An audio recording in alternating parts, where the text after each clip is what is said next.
Welcome to Stories Pulse. If you're a fan of thrilling and thought-provoking tales, you've come to the right place. This story of mystery and moral dilemmas will keep you on the edge of your seat. So, if you enjoy suspenseful storytelling, don't forget to hit the subscribe button, like this video, and share it with friends who love a good mystery. Also, make sure to hit the bell icon to be notified about our latest and most exciting stories. Let's dive into today's tale. As the sun set behind the towering steel structures of the city, casting long shadows that mingled with the secrets of its inhabitants, few were as secretive as Jonathan Blake. A multi-millionaire whose wealth could buy him anything, Jonathan lacked the one thing he desired most: an heir. Now in his mid-40s, he wielded immense power. His influence spread across industries. Yet behind closed doors, his deepest desire remained unfulfilled. Years of fertility treatments, consultations, and even prayers had not granted him the child he longed for. He was sterile, and the truth haunted him relentlessly. Across the city, in a rundown neighborhood teetering on the edge of despair, lived the Carters, a family marked by hardship. Benjamin Carter, a factory worker, struggled with endless bills piling up on the kitchen table. His wife, Amelia, was frail from years of malnutrition and overwork. Their children, especially their youngest daughter, Lily, were their only rays of hope. At 15, Lily was bright, charming, and innocent, a picture of youthful promise in a life marred by poverty. Jonathan heard of the Carter family through a friend, a shadowy figure who provided discreet solutions for the wealthy. This friend hinted that the Carters might be willing to make a difficult but lucrative choice for the right price. Jonathan's desperation overruled his conscience. He arranged a meeting under the cover of night, driven by a twisted rationale. If he couldn't father a child, perhaps he could buy one, or at least buy the semblance of fatherhood. Under the dim light of a single bulb in the Carters' dilapidated kitchen, Jonathan's proposal was laid out. He didn't mince words. He offered the Carters a life-changing sum of money, enough to lift them from poverty forever, in exchange for their daughter, Lily. "You'll never have to worry about money again," Jonathan said, his voice calm but urgent. "Lily will live in luxury. I'll ensure she has everything she needs: education, safety, comfort." Benjamin's hands trembled as he reached for his wife's. Amelia, sitting beside him, looked more like a ghost than a woman. The decision was both unthinkable and, somehow, inevitable. They knew they couldn't afford to say no. Their lives had grown so suffocating that the unthinkable now seemed like salvation. Benjamin looked at Lily, who sat silently, unaware of the gravity of the conversation. Her wide eyes were filled with trust, and it was this trust that finally broke Benjamin's resolve. "When will you take her?" Benjamin asked, his voice cracking. "Tomorrow," Jonathan replied quietly. "I'll come for her tomorrow."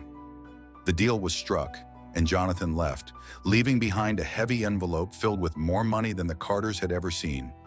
As the door closed, a silence more profound than words hung in the air. Amelia sobbed quietly, while Benjamin held his head in his hands, feeling the weight of his decision crush him. The following morning, Jonathan awoke early, his heart pounding with a mixture of anxiety and excitement. Today was the day his new life would begin. He arrived at the Carters' home shortly after dawn. Lily stood on the porch, dressed in a simple cotton dress, her small suitcase packed and waiting. She looked back at her parents one last time. There were no goodbyes, no tears, only silence as she stepped into the black car, waiting at the curb. Jonathan drove back to his mansion in silence, the girl sitting quietly beside him.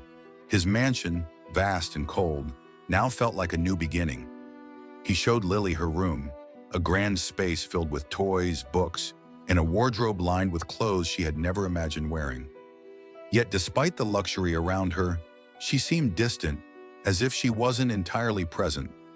Jonathan brushed it off his nerves, telling himself that with time, she would grow accustomed to this new life. That night, Jonathan retired to his room, feeling an unusual sense of peace. He had bought himself a future, a chance to start anew. He allowed himself to believe it would work. But when he woke the next morning, something was wrong. Jonathan stepped out of his room and walked down the long corridor to check on Lily. As he opened the door, he was greeted by a sight that made his heart stop. Lily wasn't alone. Standing by the bed was a man, tall and shadowed in the dim light. Jonathan's blood ran cold. Who was this? Jonathan stepped out of his room and walked down the long corridor to check on Lily. As he opened the door, he was greeted by a sight that made his heart stop. Lily wasn't alone. Standing by the bed was a man, tall and shadowed in the dim light. Jonathan's blood ran cold. Who was this? Panic seized him as he wondered how someone had broken into his home, past the guards and locked doors. Before he could call for help, the man turned slowly to face him. Jonathan's heart thundered in his chest as recognition dawned. The man looked exactly like him, an almost perfect replica, but younger, more vibrant, with a haunting presence that sent chills down Jonathan's spine. Jonathan fainted, collapsing to the floor before he could process what he had just seen. When Jonathan awoke, the mansion was quiet. The strange man was gone, and Lily sat calmly by the window as if nothing had happened. Jonathan staggered to his feet, his mind racing, trying to make sense of what he had seen. Who was he? Jonathan stammered. He's not a stranger, Lily replied softly. He's your son. Jonathan froze, his breath catching in his throat. What are you talking about? I have no son. I can't have children. But Lily's expression didn't change. He's your son, she repeated, and he's come to claim what's his.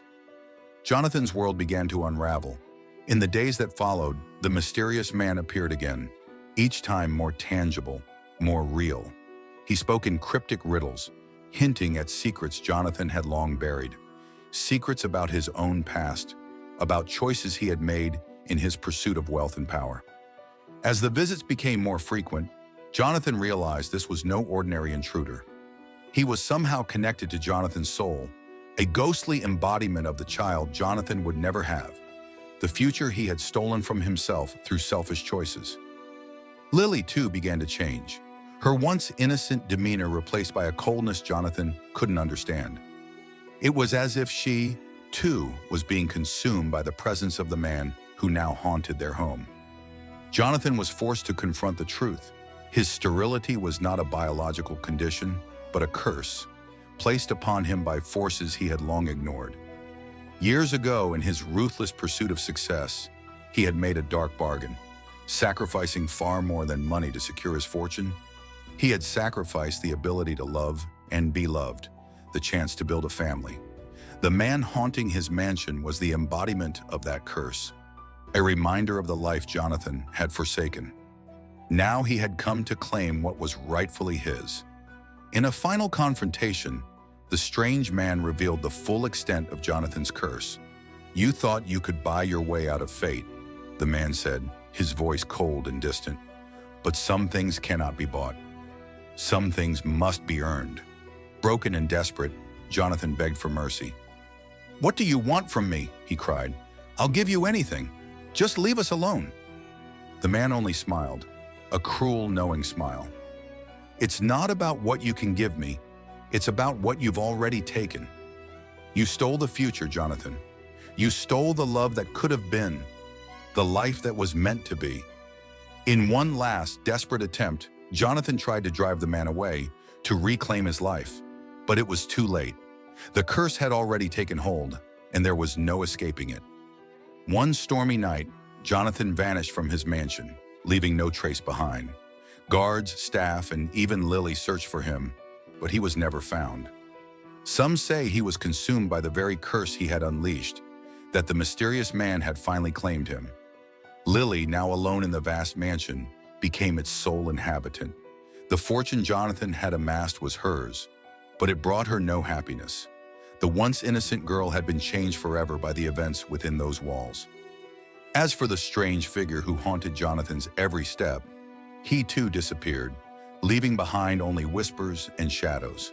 The mansion stood silent, a monument to the price of greed and desperation. And though the world outside continued to turn, those who knew the story of Jonathan Blake and his ill-fated bargain never forgot the lessons it taught. That some things in life cannot be bought, and that the cost of trying can be far greater than anyone could imagine.